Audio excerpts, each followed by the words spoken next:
Hello friends, ओम श्री गणेशाय नमः। ओम नमः शिवाय। आप सभी का स्वागत है आपके अपने यूट्यूब चैनल पर।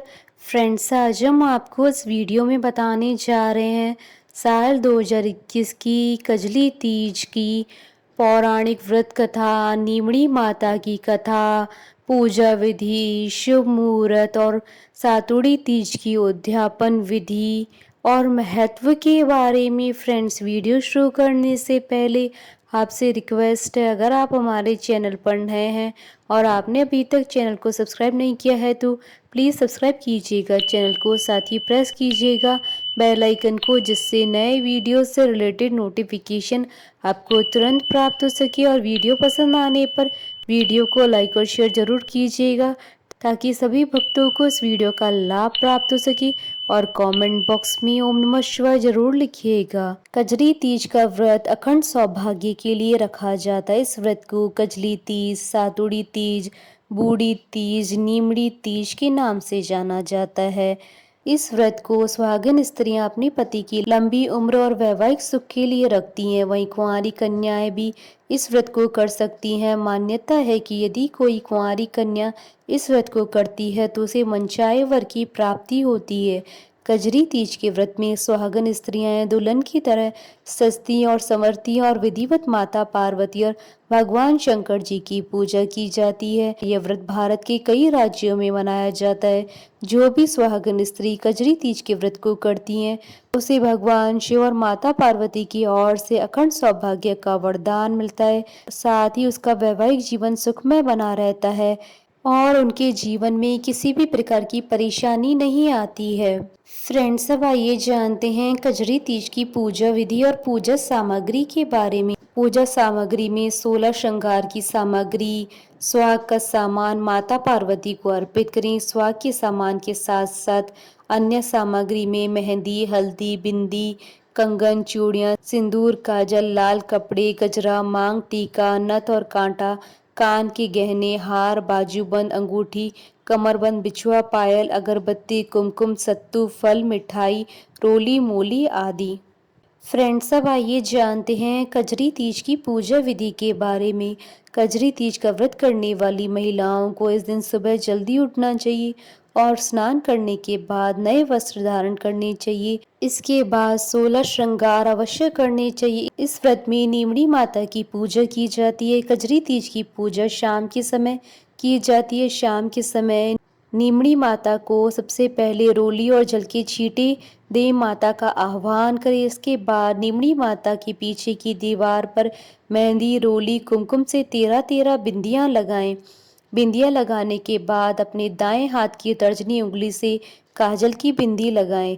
इसके बाद नीमड़ी माता को रोली, वस्त्र और श्रृंगार आदि की वस्तुएं अर्पित करें।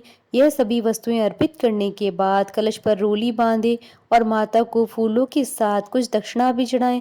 सभी पूजा विधि पूरी होने के बाद किसी तालाब या नदी या बहते जल के पास जाकर एक दीपक जलाएं। दीपक जलाने के बाद उसकी रोशनी में नींबू, ककड़ी, नीम डाली और नाक की नथ और साड़ी के पल्लू में चंद्रमा को देखते हुए अर्घ्य दें। फ्रेंड्स, अब आइए जानते हैं कजरी तीज के नियमों के बारे में। इस दिन मिट्टी से बनाए भगवान शंकर और माता पार्वती की प्रतिमा की पूजा करें। इस दिन चावल, चना, गेहूं, मेवे और घी से सत्तू बनाएं। सुहागिन महिलाएं इस दिन श्रृंगार का दान अवश्य करें। मान्यता है श्रृंगार का दान करने से अखंड सौभाग्यवती होने का वरदान मिलता है। इस दिन का व्रत सुहागिन स्त्रियों के लिए श्रृंगार के बिना अधूरा समझा जाता है। भगवान शिव और माता पार्वती के अलावा भगवान विष्णु जी की भी कजरी तीज के दिन पूजा करनी चाहिए। सुहागिन महिलाओं के द्वारा कजरी तीज को मायके या मामा के यहाँ मनाने की परंपरा है। इस दिन हाथ में मेहंदी अवश्य लगानी चाहिए, नहीं तो यह व्रत अधूरा माना जाता है। कजरी तीज की पूजा के बाद बड़े बुजुर्गों का आशीर्वाद अवश्य लें। कजरी तीज के व्रत में एक समय आहार करने के बाद दिन भर कुछ नहीं खाया जाता है, जिसे सरगी कहा जाता है। फिर नीमड़ी माता की पूजा करके नीमड़ी माता की कथा सुनी जाती है। चांद निकलने के बाद चांद की पूजा की जाती है और अर्घ्य देने के बाद बड़ों के चरण स्पर्श किए जाते हैं। इसके बाद सत्तू के व्यंजन से व्रत खोला जाता है। गर्भवती स्त्री इस व्रत के दौरान फलाहार कर सकती है। यदि चांद उदय होते नहीं दिख पाए तो चांद निकलने का समय टालकर आसमान की ओर अर्घ्य देकर व्रत खोल लें। फ्रेंड्स, अब आइए जानते हैं कजरी तीज के व्रत की उद्यापन विधि के बारे में। कजरी तीज का व्रत करने के बाद उसका उद्यापन करना बहुत आवश्यक होता है, क्योंकि किसी भी व्रत का उद्यापन किए बिना उसका संपूर्ण फल प्राप्त नहीं होता है। कजरी तीज के दिन 4 सत्तू के पिंड बनाए, उसमें से एक पिंड सास का, दूसरा मंदिर का, तीसरा पति का, चौथा पिंड खुद का बनाए। इसके अलावा सवा पाव सत्तू के 17 पिंड और अलग से बनाए। इसमें से 16 पिंड सुहागनों के लिए और एक सांख्या के लिए रखी। इसके बाद इन सभी 17 पिंडों को प्लेटों में रखिए और इन पर कुमकुम से टीका करें और लच्छा, सुपारी, एक सिक्का और गिट लगाएं। ये सभी प्लेटें 16 सुहागनों को दे दें। सुहागनों को पिंडों की प्लेटें देने के बाद एक प्लेट में बड़ा सा पिंड रखकर उसमें श्रृंगार की सभी वस्तुएं रखें और अपनी श्रद्धा के अनुसार दक्षिणा रखकर अपनी सास के पैर छूकर उन्हें दें। अगर आपके घर में आपकी सास नहीं है तो आप अपनी ननंद या किसी बुजुर्ग स्त्री को भी ये प्लेट दे सकते हैं। इसके बाद सभी 16 सुहागनों को सत्तू दे दें। इसमें से जो आपने एक पिंड मंदिर के लिए बनाया है उसे मंदिर में दान कर दें, दूसरा पिंड पति को दें और एक पिंड खुद खा लें। इसके बाद अपने घर के किसी लड़के जैसे देवर, भांजे, भतीजे आदि को एक तौलिया, वस्त्र और सत्तू वाली प्लेट कुछ दक्षिणा के साथ दे दें, लेकिन सत्तू वाली प्लेट अपने सगे भाई को बिल्कुल भी ना दें। इसके बाद तीज माता का आशीर्वाद लें और जाने अनजाने में हुई भूल के लिए क्षमा प्रार्थना करें। फ्रेंड्स, अब आइए जानते हैं कजली तीज के शुभ मुहूर्त के बारे में। हिंदू पंचांग के अनुसार इस बार कजली तीज का पर्व 25 अगस्त 2021 बुधवार के दिन है। तृतीया तिथि प्रारंभ होगी 24 अगस्त 2021 को शाम 4:05 पर और तृतीया तिथि का समापन होगा अगले दिन 25 अगस्त 2021 को शाम 4:18 पर और चंद्रोदय का समय रहेगा 25 अगस्त 2021 को रात्रि 8:56 पर। फ्रेंड्स, अब आइए प्रारंभ करें नीमड़ी माता की व्रत कथा। एक बहुत ही धनवान सेठ सेठानी थे, लेकिन उनकी कोई संतान नहीं थी। इसके लिए सेठानी ने भादों की कजरी तीज यानी बड़ी तीज का व्रत किया और नीमड़ी माता से प्रार्थना की कि अगर उसे संतान हो जाए तो वह उन्हें 1.25 का सातू चढ़ाएंगी। माता की कृपा से सेठानी को 9वें महीने में एक पुत्र की प्राप्ति हुई, लेकिन सेठानी सातू चढ़ाना भूल गई। देखते ही देखते सेठानी को 7 पुत्र हो गए। पहले बेटे का विवाह भी हो गया और सुहाग रात में ही सांप ने उस पुत्र को डस लिया, जिससे उसकी मौत हो गई। एक के बाद एक 6 पुत्रों की मौत शादी की रात को होती गई। इसे देखकर सेठ सेठानी ने तय किया कि वह अपने 7वें बेटे का विवाह नहीं करेंगे, लेकिन गांव वालों के बहुत कहने और समझाने पर सेठ सेठानी ने बेटे की शादी दूर देश से करना तय किया। बेटे की सगाई के लिए सेठ बहुत दूर तक एक गांव आए और देखा कि वहां 4-5 लड़कियां खेल खेल रही थी, जो मिट्टी का घर बनाकर तोड़ रही थी। उनमें से एक लड़की ने कहा, मैं अपना घर नहीं तोड़ूंगी। सेठ को यह लड़की समझदार लगी।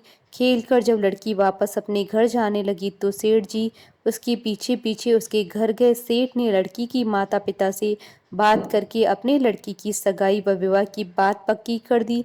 उसके बाद विवाह भी हो गया। बारात विदा हुई। लंबा सफर था और उस दिन कजरी तीज भी थी, इसलिए लड़की की माँ ने लड़की से कहा कि वह सातु वह सीख दे रही है, रास्ते में कहीं पर शाम को नीमड़ी माता की पूजा करना, नीमड़ी माता की कहानी सुनना और सातु चढ़ाकर उसे खाना और सासू माँ के लिए भी ले जाना। रास्ते में ससुर ने बहू को खाने को कहा तो वह बोली, आज कजरी तीज का उपवास है, शाम को नीमड़ी माता का पूजन करके नीमड़ी माता की कहानी सुनकर ही भोजन करूंगी। एक कुएं के पास नीमड़ी नजर आई तो सेठ जी ने गाड़ी रोक दी। बहू नीमड़ी माता की पूजा करने लगी तो नीमड़ी माता पीछे हट गई। बहू ने पूछा, हे माता, आप नाराज क्यों हैं? आप पीछे क्यों हटी हैं? तब नीमड़ी माता ने अपनी सास की सारी कहानी उसे बताई कि वह कैसे सातू चढ़ाना भूल गई। बहू बोली, हमारे परिवार की भूल को क्षमा करें माँ, और मैं आपको सातू चढ़ाएंगी। कृपया मेरे सारे जेठ वापस कर दो और मुझे पूजन करने दो। माता नववधू की भक्ति और श्रद्धा को देखकर प्रसन्न हो गई। बहू ने नीमड़ी माता का पूजन किया और चांद को अर्घ्य दिया। सातु पास लिया और कल्पना ससुर जी को दे दिया। प्रातः होने पर बारात अपने नगर को लौट आई। बहू के ससुराल में प्रवेश करते ही उसके सारे जेठ प्रकट हुए। सास बहू के पैर पकड़कर धन्यवाद करने लगी। तब बहू ने सारी कहानी सास को बताई और कहा कि अपनी भूल को सुधार करे और नीमड़ी माता को सातु चढ़ाएं।